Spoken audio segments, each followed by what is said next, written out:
서울 강남에서 외식 프랜차이즈를 하던 남자 조민수. 1967년생, 올해로 58. 한때 잘 나갔던 그는 불과 2년 전까지도 직원 40명을 거느린 사장이었다. 그러나 코로나는 그에게 예외 없이 닥쳐왔다. 건물 임대료, 직원 월급, 쌓여가는 외상, 줄어드는 매출. 결국 가게는 무너졌고 집도 처분해야 했고 아내는 아이를 데리고 먼저 떠났다. 그렇게 모든 걸 잃고 홀로 남겨진 민수는 이름도 생소한 파타야라는 도시로 향했다. 대한항공 이코노미 창가 자리에서 그는 처음으로 내 인생은 이제 여기서 끝일 수도 있겠구나 하는 생각을 했다. 파타야. 한국 관광객들 사이에선 흔히 알려진 휴양지지만 실제 그곳에 살아보면 전혀 다른 얼굴을 가진 도시다.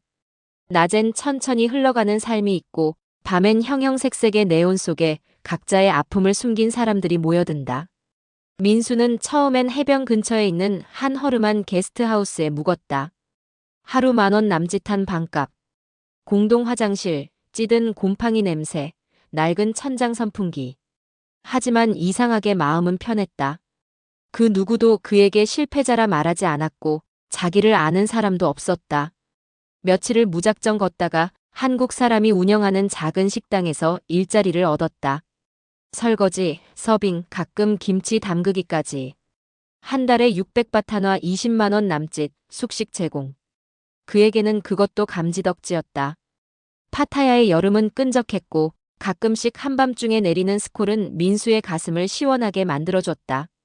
그런 와중에도 그는 매일 밤 생각했다. 나 같은 사람도 다시 시작할 수 있을까? 그리고 어느 날이었다. 지친 몸을 이끌고 우연히 들어간 골목 안쪽. 작은 간판 하나가 눈에 들어왔다. 링뷰티 앤드 HAI야. 한눈에 보기에도 작은 미용실. 안에는 태국 여성 한 명이 묵묵히 머리를 자르고 있었다. 따뜻한 분위기, 잔잔한 기타. 민수는 잠시 머뭇거리다가 들어섰다. 헬로우. 헤어컷. 어눌한 영어였지만 여성은 살며시 웃었다. 커팅. 오케이. 플리즈 시트. 여성의 이름은 닝닝.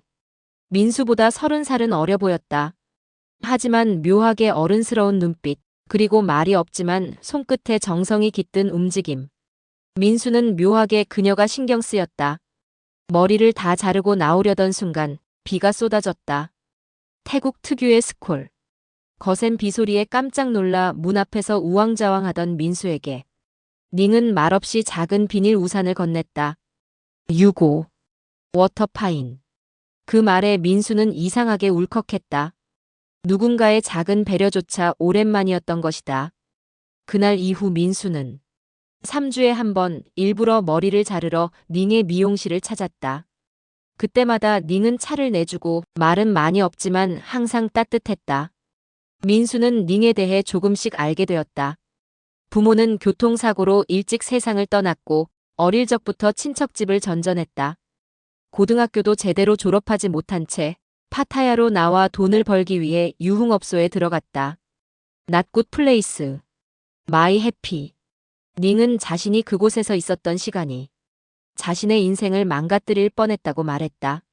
하지만 어느 날 유리창에 비친 자신의 눈을 보면서 이건 아니야라고 결심했다고 했다. 그리곤 밤업소를 나와 어디서 배운 것도 없이 독학으로 머리 자르는 법을 익히고 작은 방 한 칸에서 미용실을 시작했다. 그의 하루는 그렇게 시작됐고 지금도 그렇게 흘러가고 있다. 민수는 어느 날 말했다. 닝, you respect. really. 닝은 그 말에 잠시 고개를 숙이더니 작게 웃으며 고개를 끄덕였다. 그렇게 두 사람은 말보다 시간으로 가까워졌다. 낮에는 각자의 일을 하고 가끔씩 마주치면 웃으며 인사하고 서로에 대해 많은 말을 하지 않아도 마음은 점점 닮아갔다. 그리고 어느 날 닝은 민수에게 말했다. 아이 엉퍼이. 베이비 인사이드. 순간 민수의 시간은 멈췄다. 이 아이는 누구의 운명인가? 아이 엉퍼이. 베이비 인사이드. 그 짧은 문장이 민수의 머릿속을 하얗게 만들었다. 그는 무슨 말을 어떻게 해야 할지 몰랐다. 베이비? 자신이 듣고 있는 게 맞나? 반문하려 했지만 닝은 이미 눈을 떨구고 조용히 앉아 있었다. 마치 무언가를 결심한 사람처럼, 혹은 이 상황이 익숙한 사람처럼. 닝, 진짜야? 민수는 한국말로 물었다. 그녀는 이해 못했지만 표정은 무겁고 진지했다. 작은 고개 끄덕임 하나로 그의 인생은 다시 뒤집히기 시작했다. 민수는 아무 말 없이 일어났다. 그녀를 탓하지도 상황을 부정하지도 않았다. 다만 조용히 숙소로 돌아와 침대에 누웠다. 천장을 바라보며 중얼거렸다. 이게 무슨 일이냐 진짜. 그는 자신의 나이를 떠올렸다. 올해 58. 정신없이 살아온 세월 속에서 아내는 떠났고 아들은 연락도 없다. 남은 건 두고 온 고물 노트북 하나, 그리고 이국의 좁은 방과 설거지 아르바이트뿐이다. 그런 그에게 아이, 그것도 태국 여자와의 아이. 말이 안 되는 현실이었다. 며칠을 고민했다. 그동안 닝은 연락하지 않았다. 민수 역시 미용실을 찾지 않았다. 그렇게 시간은 흘렀고 그의 마음속에서 서서히 무언가가 꿈틀거렸다. 도망칠 수는 없다. 내가 책임질 수 있을까? 정말 그녀가 나를 원했던 걸까? 그는 오랜만에 미용실을 찾았다. 마주친 닝은 여전히 묵묵했다. 민수는 미리 준비해온 작은 봉투를 내밀었다. 안에는 그가 모아둔 몇 푼 안 되는 돈, 그리고 한국 마트에서 사온 태아용 영양제 하나가 들어있었다. 이거 작은 거야. 헬프 유. 닝은 아무 말도 하지 않았다. 그러더니 갑자기 민수의 손을 잡고 작은 방 안쪽으로 그를 데려갔다. 낡은 커튼 뒤로. 좁은 침대, 작은 책상, 그리고 벽에 붙은 한 장의 사진이 있었다. 어릴 적 닝의 모습, 그리고 양복 차림의 중년 남자가 나란히 찍혀 있었다. He's not my father. 닝은 그 말을 꺼냈다. 그 사진 속 남자는 닝이 유흥업소에서 일하던 시절 한 번 진심으로 다가왔던 남자였다. 그러나 그는 떠났고 닝은 임신을 했지만 결국 유산을 겪었다. 그 일 이후 닝은 어떤 남자도 믿지 않았다. I want no love. just happy. 그녀의 말은 사랑이 아닌 함께 웃을 수 있는 삶을 바란다는 뜻이었다. 민수는 그 말을 듣고도 여전히 망설였다. 사랑도 없고 약속도 없고 미래도 없는 상태에서 그녀와 아이를 받아들인다는 것이 자신에게 무엇을 의미하는지. 그날 밤 민수는 오랜만에 꿈을 꾸었다. 한국에서 아들과 공원에서 뛰놀던 장면. 손을 잡아주고 아이스크림을 사주던 그날. 조용한 감정 흐름. 깨어났을 때 그의 눈엔 눈물이 고여 있었다. 그리고 문득 이런 생각이 들었다. 혹시 이번이 내가 놓쳤던 인생을 다시 잡을 마지막 기회는 아닐까? 그는 다음날 미용실에 다시 찾아가 태국어로 서툰 문장을 말했다. 닝, we live together. I respect. I try. 그녀는 처음으로 민수 앞에서 눈물을 보였다. 조용히, 천천히, 그러면서도 확신에 찬 눈빛으로 고개를 끄덕였다. 태국 파타야의 뒷골목. 그 속에 작은 미용실 2층, 낡은 선풍기 하나 돌아가는 방에서 민수와 닝은 함께 살기 시작했다. 처음에는 낭만이었다. 눈을 떠도 옆에 누가 있고 같은 밥상에 숟가락을 나누는 일상이 생겼다. 혼자였던 민수에겐 그 사실 하나만으로도 마음이 따뜻해졌다. 하지만 동거는 연애가 아니었다. 한 공간에서 다른 인생을 살아온 두 사람이 서로의 리듬을 맞춘다는 건 결코 쉬운 일이 아니었다.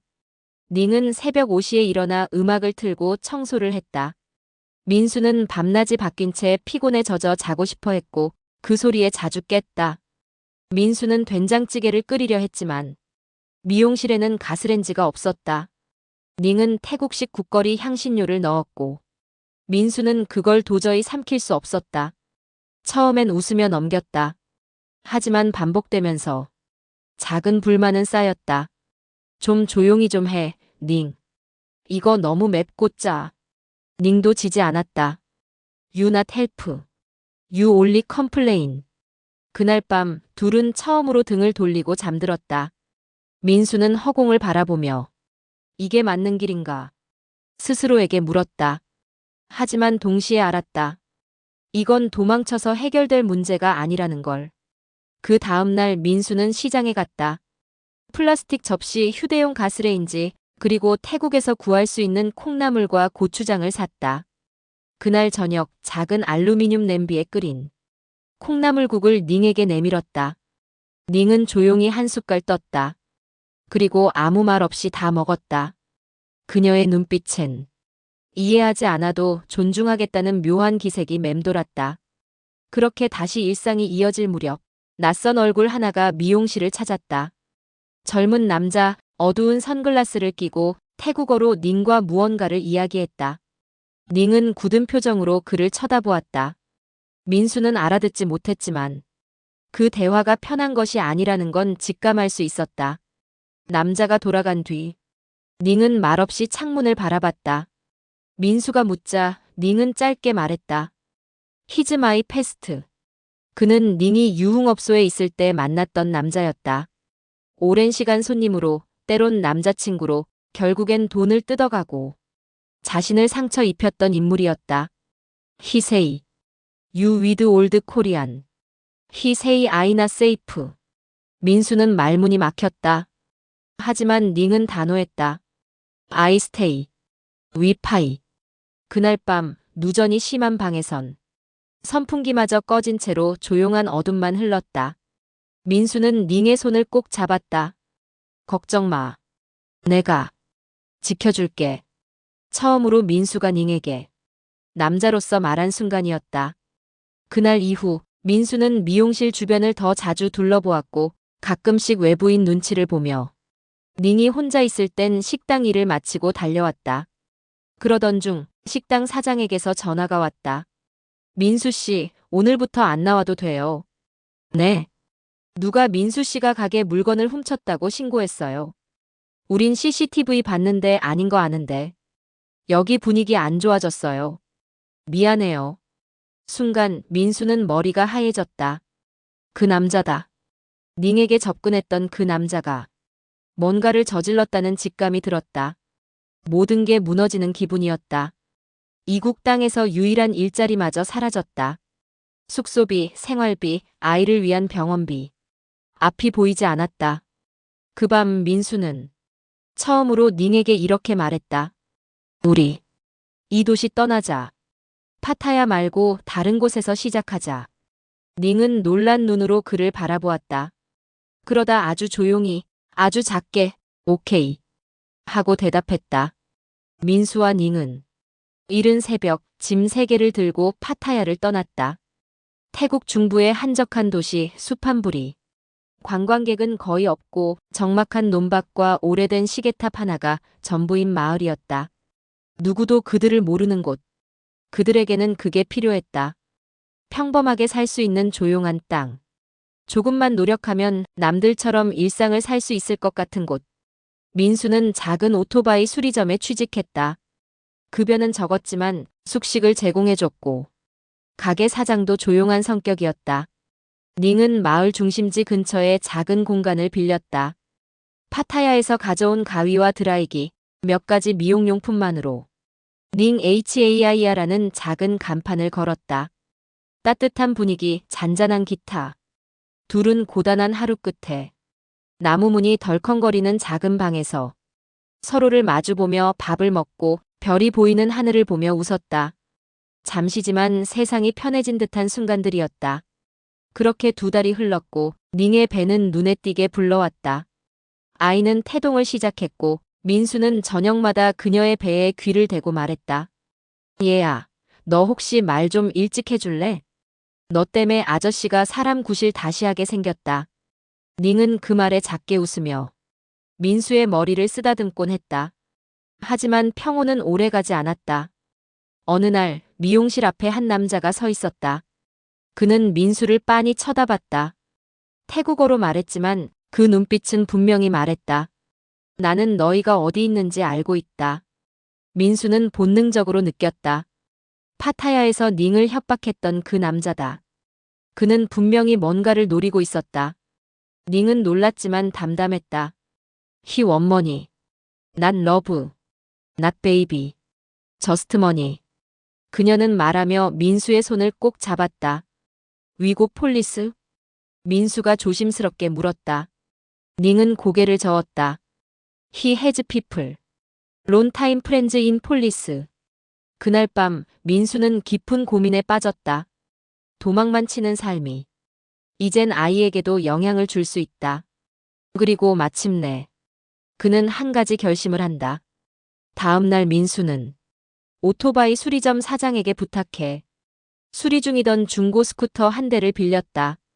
그리고 도시 외곽 믹막한 도로 위를 달려 한 작은 마을 외곽의 절사차를 찾았다. 그는 그곳에서 태국에 오래 정착한 한국인 스님을 만났다. 법준 스님이라 불리는 그는 30년 가까이 태국에서 자원봉사를 하며 살고 있었다. 민수는 모든 이야기를 털어놓았다. 자신의 실패, 닝의 과거, 아이, 그리고 위협자. 스님은 조용히 듣고 긴 침묵 끝에 말했다. 자네는 이제 자신이 누구인지보다 누구를 위해 살 것인지를 생각해야 할 시기 같네. 그 말은 민수의 가슴 깊은 곳을 찔렀다. 그는 다시 마을로 돌아와 닝에게 말했다. 닝, 우리 도망치는 거 그만하자. 이젠 싸울 준비를 하자. 그날 밤 닝은 자신의 이름이 적힌 병원 진료 기록표를 민수의 손에 쥐어줬다. I not pay you. You not have money. Not have family. 왜 위드미? 민수는 조용히 말했다. 나도 그런 말 들었었어. 왜 너 같은 놈이 가정을 가져? 하지만 이젠 나도 누굴 지켜보며 살고 싶어. 그 말에 닝은 아무 말 없이 그의 어깨에 기대 잠들었다. 그 밤 스콜도 소음도 없이 고요한 어둠만 흘렀다. 그러나 그 고요는 폭풍 전의 정막이라는 것을 그들은 아직 알지 못했다. 9월의 태국은 여전히 덥고 습했다. 그런데도 민수는 매일같이 닝을 안고 그녀의 불러오는 배를 바라보며 작은 선풍기를 가까이 옮겨주고 물통을 채워주고 걱정스러운 눈빛으로 옆에 앉아 있었다. 내가 이 나이에 다시 애를 안아볼 줄은 몰랐네. 민수는 웃었지만 그 웃음엔 겁과 설렘이 뒤섞여 있었다. 그리고 마침내 그날이 왔다. 니네 배가 단단하게 뭉쳤고 진통이 시작됐다. 작은 지역병원. 깨끗하지도 넓지도 않은 산부인과 대기실에서 민수는 초조하게 발을 동동 굴렀다. 태국어는 여전히 서툴렀고 의사의 설명은 반도 못 알아들었다.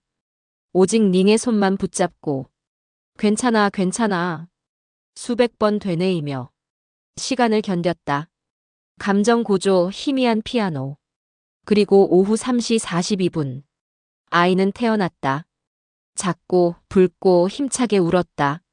간호사가 조심스레 아이를 건넸고 민수는 그 작고 따뜻한 존재를 안고 움직이지도 못한 채 한참을 그대로 서 있었다. 내 인생이 다시 시작됐구나. 그는 속으로 중얼거렸다. 그리고 그 순간 자신이 더 이상 실패자도 도망자도 아니라는 걸 깨달았다. 하지만 감동의 순간도 잠시 병원 바깥에서 낯익은 얼굴이 보였다. 그 남자.